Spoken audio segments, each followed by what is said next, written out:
relics of Soviet grandeur, silently bore witness to the collapse of an empire that once ruled the skies in the shadows of Russian aviation museums. The stories of the Russian aircraft industry, a titan of the 20th century, that was systematically dismantled in the decades that followed the Soviet Union's collapse, are told by the rusted Il-86 with shattered windows, the stripped Tu-144 left for scavengers, and the cracked fuselages. During the late Soviet era, Russian aviation emerged as a global aerospace behemoth, attracting titans like Antonov, Tupolev, and Ilyushin. The Voronezh aircraft factory represented this energy in 1985, producing as many as 1.5 aircraft per day. Aeroflot's fleet of 6,500 aircraft exceeded that of all other European airlines by the end of the 1980s. The An-124 Ruslan shattered payload records, inspiring global admiration for Soviet engineers, and the Mi-8 helicopters dominated half the globe. The technical school of the Soviet Union was highly regarded in all regions where aircraft were in operation, and it possessed a remarkable 40% of the global aviation fleet.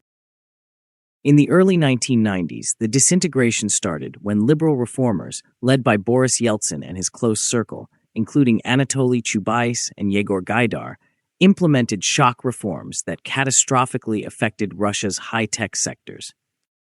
Chubais stated that the state had no role in aircraft manufacturing, privatizing factories overnight under Decree No. 721, reducing state orders from 150 to a mere 17 within a year, and closing the legendary Soviet design bureaus by presidential decree.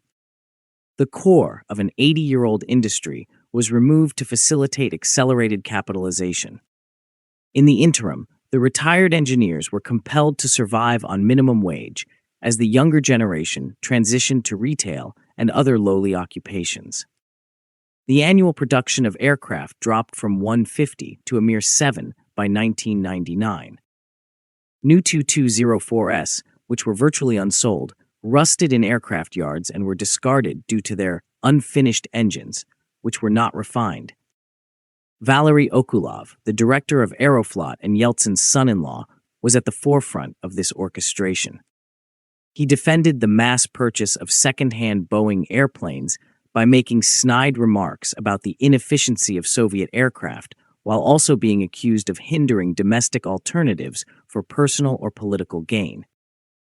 The new millennium did not bring about any revival. Rather, it was characterized by the continuance of misguided policies that were further exacerbated by internal betrayal and external manipulation. The Superjet 100, which was developed in collaboration with Western suppliers, was promoted as Russia's opportunity to regain its global aviation status. In actuality, it was a Russian aircraft in name only, as it was heavily reliant on imported parts, with over 70% of its engines being imported. Insiders questioned why foreign projects were approved over modernizing existing Soviet-era designs with homegrown engines and avionics, although notables such as Deputy PM Ilya Klebanov, Finance Minister Alexei Kudrin, and Aeroflot's Okulov advocated for Western imports and terminated programs such as the Tu-334. Media reports suggest that kickbacks facilitated this cycle. It is alleged that Okulov received significant payments for directing Aeroflot's business to Airbus, thereby displacing Russian competitors. A further blow landed under President Dmitry Medvedev, who, while celebrating the Superjet 100 in public, all but pronounced the death of long-haul Russian aviation. Medvedev's 2010 pronouncement, which infamously asserted that four-engine aircraft are a dead end, resulted in a 90% reduction in financing for Il-96 development. This move signaled to both the industry and its competitors that Russian innovation had no future in wide-body jets. The decade of 2010 was equally disastrous. Mikhail Pogosyan, who became CEO of the United Aircraft Corporation, canceled the Il-96-400 widebody and suspended collaboration on the An-124 after the Ukraine crisis. Instead, he is claimed to have promoted the troubled SSJ-100, a decision that is believed to have benefited both him and a small group of insiders. Deputy Prime Minister Igor Shuvalov dismissed the domestic value of the MC-21 program in 2013, arguing that the funds would be more effectively allocated to questionable high-tech ventures outside of aviation. The SSJ-100 accident at Sheremetyevo in 2019 had severely damaged the trust in Russian civil aviation, resulting in a reduction in the country's annual aircraft production to a mere 11 airliners. The average age of a Russian aviation engineer had increased to 61, and the next generation was not in sight.